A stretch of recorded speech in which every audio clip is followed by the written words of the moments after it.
Everyone, आज LCM और HCF हमारे for garnishing your mathematics. LCM full form पहले देखते हैं। L for least, C for common, M for multiple. Example लेते हैं हम लोग, जैसे कि 2 के टेबल में आने वाले ये सारे नंबर हैं 2, 4, 6, 8, 10, 12, 14, 16 एंड सो ऑन। छोटे बच्चे अक्सर कई बार पूछते हैं मुझे 2 10 या 20, 20 के बाद भी मैम 2 के टेबल में नंबर्स आते हैं, तो बिल्कुल आते हैं। 7 के बाद ये 7 के टेबल में आने वाले नंबर हमने लिस्ट कर लिए हैं। कॉमन मल्टीपल, कॉमन हम लोग ऐसे नंबर को बोलते हैं जो 2 के टेबल में भी आ रहा है और 7 के भी टेबल में आ रहा है इस एग्जाम्पल में। तो यहाँ पे हम लोग देख रहे हैं कि 2 के टेबल में आ रहा है, 7 इसमें नहीं आ रहा है, 4 यहाँ आ रहा है, यहाँ नहीं आ रहा है, 6 यहाँ आ रहा है, यहाँ नहीं आ रहा है, 8 नहीं आ रहा है दोनों में, 10 दोनों में ही नहीं आ रहा है, 12 सिर्फ यहाँ आ रहा है, इसमें नहीं आ रहा है, 14 एक ऐसा नंबर जो 2 में तो आ ही रहा है, 7 में भी आ रहा है। तो 14 is common multiple of 2 and 7।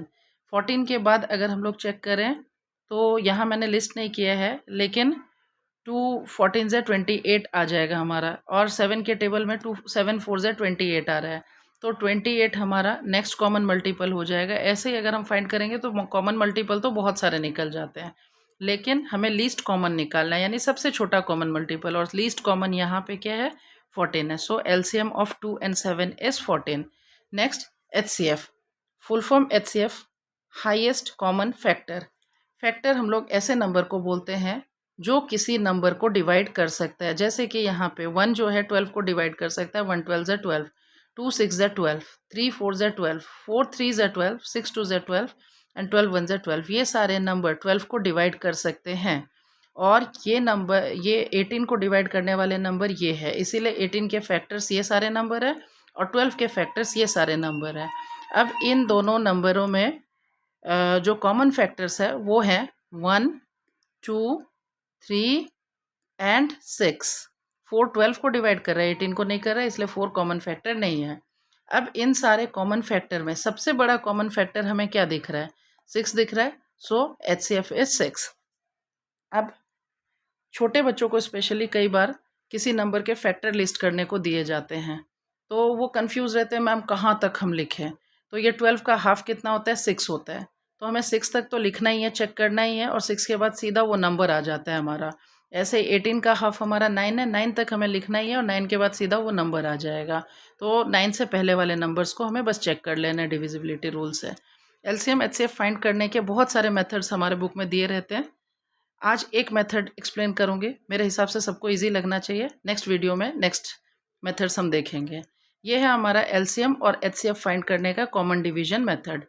इस मेथड में मैंने एग्जांपल लिया है 12, 18 और 24। 12 को 2 डिवाइड कर सकता है, 18 को भी 2 डिवाइड कर सकता है, और 24 को भी 2 डिवाइड कर सकता है। तो ये क्योंकि ऐसे वाले डिवीजन में एक तो बच्चे कई बार 4 लिख देते हैं, 5 10 लिख देते हैं, नहीं, हमें कंपोजिट नंबर नहीं लिखना है, प्राइम नंबर लिखने हैं।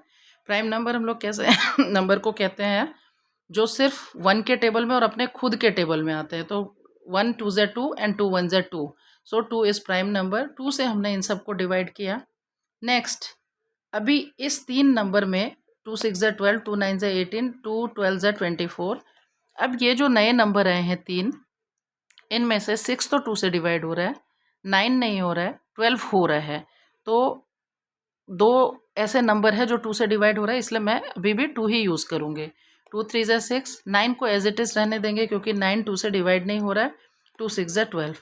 अब जो नंबर हमारे आए हैं इनमें से एक नंबर ऐसा है जो 2 से डिवाइड हो रहा है, तो अभी भी मैं 2 ही यूज़ करूँगी। ये 3 को एज इट इज़ रहने देंगे, 9 को एज इट इज़ रहने देंगे, और 6 को 2 3 ज़ा 6 आ गया, ये मैंने लिख दिया। अब जो ये नंबर आए हैं हमारे, ये 3 से डिवाइड हो रहे हैं, इसलिए नेक्स्ट प्राइम नंबर इज़ 3। तो 3 1 ज़ा 3, 3 3 ज़ा 9, और 3 1 ज़ा 3। अब यहाँ पे ये 1 सबको 1 करना है हमें, तो अभी 3 बचा हुआ है जो 1 नहीं हुआ है, तो हम लोग आगे अभी इसको सॉल्व करेंगे कि 3 ये तो 3 1 ज़ा 3 हो गया, और 3 1 ज़ा 3, 3 1 ज़ा 3। अब एलसीएम क्या होता है हमारा, ये जो नंबर है हमारे इन सबको मल्टीप्लाई कर देते हैं, उसी को हम लोग क्या कहते हैं, एलसीएम। तो यहाँ पे 2 2 ज़ा 4, 4 2 ज़ा 8, 8 3 ज़ा 24, 24 3 ज़ा 72। So LCM is 72 in this case. और एचसीएफ सेम नंबर का एग्जांपल मैं ले रही हूँ 12, 18 एंड 24। यहाँ पे मैंने 2 से डिवाइड किया इन तीनों को ही, क्योंकि तीनों ही 2 से डिवाइड हो रहे थे इसलिए मैंने 2 यूज़ किया। अब नेक्स्ट मैंने इस केस में 2 यूज़ किया था, यहाँ 2 यूज़ नहीं करूँगी क्योंकि 2 जो है हमारा 9 को डिवाइड नहीं कर रहा है। हमें ऐसा नंबर लेना है एचसीएफ फाइंड करने के लिए जो तीनों को ही डिवाइड कर सके। तो 3 एक ऐसा नंबर है जो इसको 6 को भी डिवाइड कर रहा है। 3 2 ज़ा 6, 3 3 ज़ा 9, 3 4 ज़ा 12। अब जो ये नंबर हमारे आए हैं इनका कॉमन फैक्टर 1 के अलावा और कोई भी नहीं है, क्योंकि 2 अगर हम लोग लेते हैं तो ये डिवाइड हो जाएगा, ये डिवाइड हो जाएगा, ये नहीं होगा। 3 अगर हम लोग लेते हैं तो ये डिवाइड होगा, ये दोनों डिवाइड नहीं होंगे, और इनसे बड़े नंबर तो होंगे नहीं डिवाइड करने के लिए। सो एचसीएफ इस केस में सिर्फ जो कॉमन फैक्टर होते हैं जिसने तीनों को ही डिवाइड किया है उन नंबर को मल्टीप्लाई करना है। तो यहाँ पे 2 और 3 ऐसे नंबर थे जिसने इस केस में इन तीनों को ही डिवाइड किया था और इस केस में 3 ने इन तीनों को ही डिवाइड किया था। So your HCF is 2 into 3। Thank you.